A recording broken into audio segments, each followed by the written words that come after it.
The F-35, called the world's most powerful stealth fighter, yet South Korea was not satisfied. South Korea already operates dozens of F-35s. Still, it chose to build another fighter jet from scratch. Why? Because there were challenges the F-35 could not solve. If you want to hear the full story, like and subscribe. Those are the keys to unlocking this strategy. Let's begin. The illusion of having the F-35. The F-35A is America's ultimate stealth fighter. South Korea purchased 40 of them and deployed them into service by 2020. On the surface, it seems like enough to defend the skies. But is it really? Can South Korea use these jets freely? From maintenance to software upgrades, even weapons integration, every step requires U.S. approval. Thinking about exporting them? Impossible. These are not weapons we built. They are borrowed technology bound by restrictions. The F-35 is powerful, but it is not truly ours. A fighter jet is not just a simple weapon. It is not merely something that flies in the sky. It represents air sovereignty in the very eyes of a nation.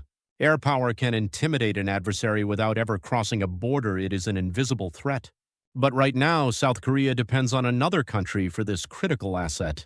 In a real war, would they truly help us 100%? Or even have the will to?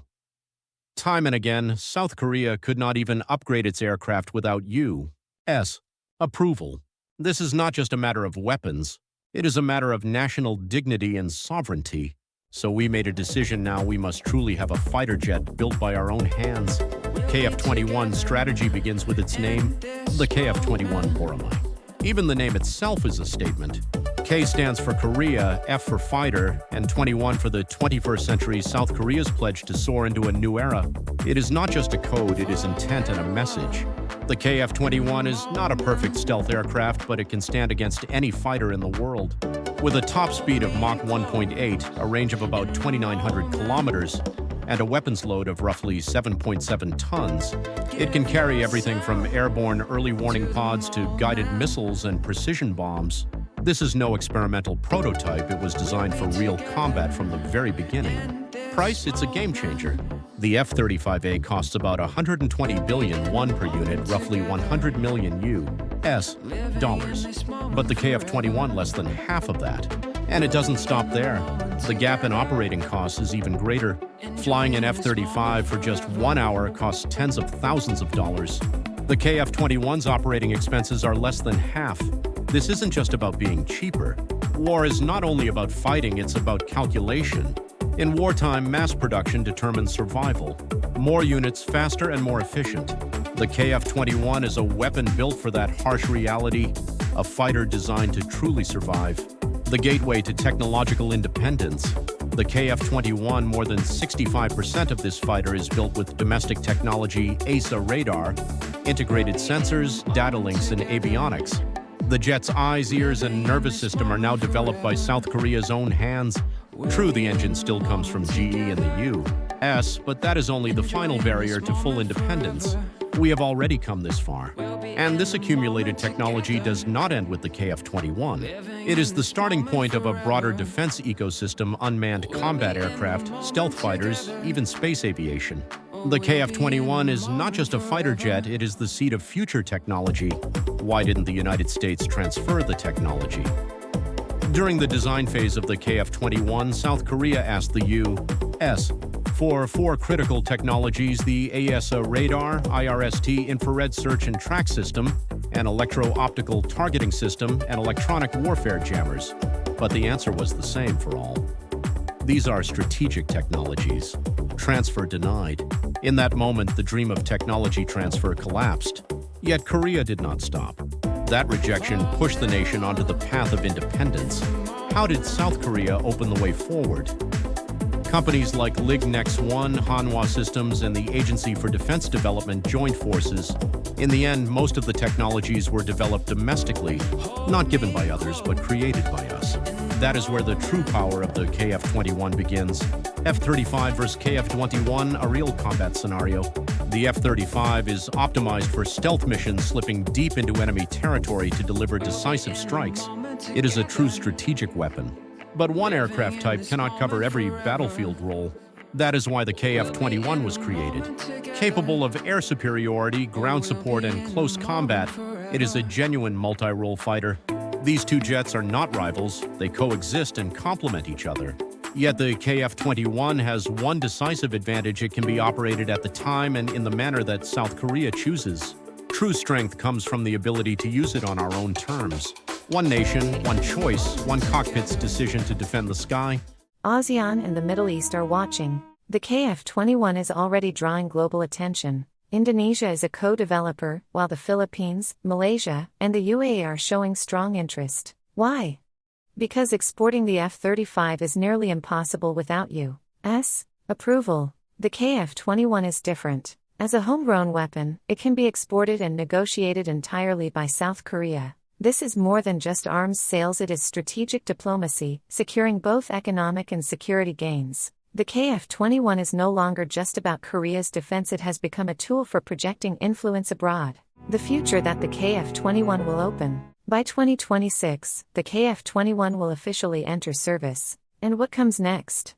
A Korean stealth aircraft, manned-unmanned teaming fighters, and aerospace combat systems. The KF-21 is not the end, it is the beginning. Not just a fighter jet, but the first button in South Korea's rise as an aerospace power. A sky we built, a future we control. Now it is time to leap into space. The question is this: the F-35 is called the most powerful fighter in the world. But owning it has never automatically made a nation the strongest. The real question is, have we built the power to fight anyone, on our own terms?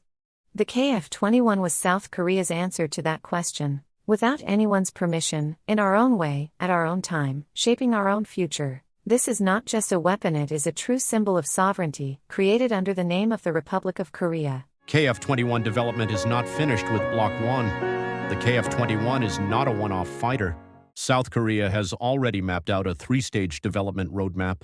Block 1, the basic version, focused on air-to-air combat. Block 2, a multi-role platform capable of striking ground and naval targets. Block 3, a true fifth-generation fighter with full stealth capability. This is more than a performance upgrade. It is the strategy of a developer nation, designing not just an aircraft but an ecosystem. With a single platform, South Korea is building decades of accumulated technology and a sustainable, export-driven aerospace model. It's not just about air combat systems are the real strength. Future wars cannot be won with a single fighter jet. Tactical data links, like Link 16, drone control, integration with airborne early warning systems, all of these must operate together. The KF-21 was designed with this in mind. A fighter jet is no longer just a weapon, it must become a data hub in the sky. South Korea is charting a different path from the F-35, building a network tailored to its own battlefield needs. At the center of that network is the KF-21. South Korea knew the flaws of the F-35. Yes, it is one of the world's most advanced fighters. But it is not perfect. Engine overheating, high maintenance complexity, and heavy operating costs are issues. More critical, however, is software dependency. Even for a single upgrade, U.S. approval and procedures are required. In fact, South Korea had already experienced this with the F-15K. There were times when the Korean battlefield was urgent, yet the jets could not take off without authorization from an American server. That was not just a delay, it was a moment of losing the initiative in national security. A country whose fighters cannot take off without permission, can that truly be called strong? Indonesia partner or variable? Indonesia joined as a co-developer in the KF-21 program. Yet conflicts arose, delayed payments, demands for technology transfer, and more. Even so, Indonesia remains highlighted as the potential first export partner. Through this process, South Korea has experienced both the risks and possibilities of international joint development. But one fact became clear: the KF-21 is a platform that can be completed independently. The uncertainties, in fact, push Korea closer to true technological independence. Why doesn't the United States welcome it? Publicly, Washington supports South Korea's independent fighter program. But privately, the view is different. If the KF-21 is exported to the Middle East, Southeast Asia, or South America, the F-16 market shrinks, and America's influence through arms sales weakens. Perhaps that is why unofficial pressure began blocking technology transfers, delaying export approvals for parts, and tightening regulations on sensitive systems. The slower pace of KF-21 development reflects the calculations of great powers unwilling to surrender their technological hegemony. China and North Korea's uneasy gaze. North Korea has officially labeled the KF-21 a strategic threat. China has reinforced its mid-range air defense network in response. Why? Because the KF-21 is not just a weapon in the sky. It is a signal of expanded operational reach. South Korea is rising beyond simple air defense to become a nation that shapes the battlefield. That message has already reached neighboring states, and it has unsettled them. The KF-21 has become more than a weapon, it is a symbol of strategy.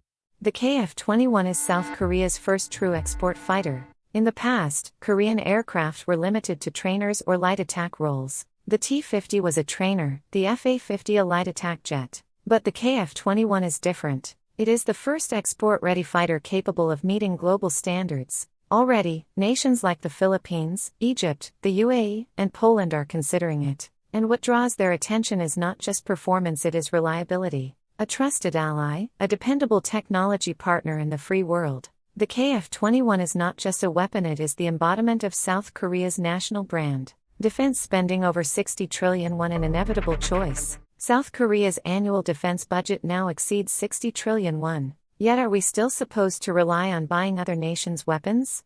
It is time to stop being a buyer and become a designer. The KF-21 is the symbol of that transition. It is not just a single fighter jet, it is the compass of strategy pointing the direction for Korea's entire defense industry. Today, South Korea is no longer merely a nation that defends. It is a nation that designs, exports, and leads. That is the choice we made in the era of a 60 trillion won defense budget. What the KF-21 proves: technological security. True security does not come from guns or missiles, but from technology. The KF-21 project was not simply about producing a new weapon. Radar, software, electronic warfare systems, aerodynamics, countless core technologies were independently designed from start to finish. As a result, South Korea became the 8th nation in the world to develop a fighter jet on its own. This achievement is far greater than a single aircraft, it represents a leap in national capability. It was the moment when the nation's overall technological capability evolved to a new level.